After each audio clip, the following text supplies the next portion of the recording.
आपके मन में यह सवाल आया होगा ना कि मैंने राधा से प्रेम करके रुक्मिणी से विवाह क्यों किया।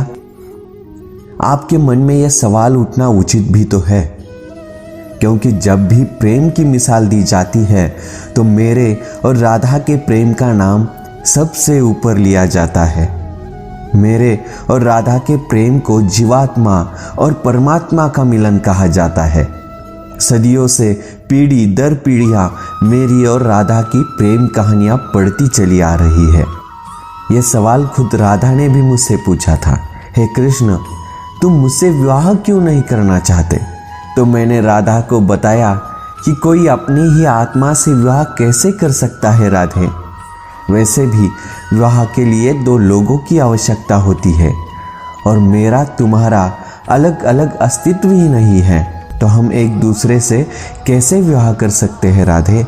तो हमारे बीच विवाह का सवाल ही पैदा नहीं होता। मैं और राधा एक दूसरे रूप से आत्मीय तौर पर जुड़े हुए थे, इसलिए हमेशा राधा कृष्ण कहा जाता है, रुक्मिणी कृष्ण नहीं। रुक्मिणी ने भी मुझको पाने के लिए क्या कुछ नहीं किया, वह अपने भाई के खिलाफ चली गई। रुक्मिणी भी राधा की तरह मुझसे प्रेम करती थी। रुक्मिणी ने मुझको एक प्रेम पत्र भेजा था कि वह आकर उन्हें अपने साथ ले जाए।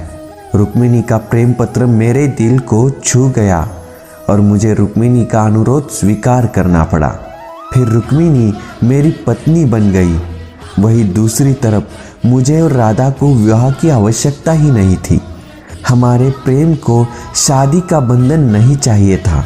वैसे भी मैं चाहूँ तो राधा से विवाह करके बहुत प्रसन्न रह सकता था, लेकिन मैं ये जानता था कि मेरी राधा प्रसन्न नहीं रहेगी। यदि यह विवाह हो भी जाता तो राधा को अपने माता पिता और परिवार को त्यागना पड़ता।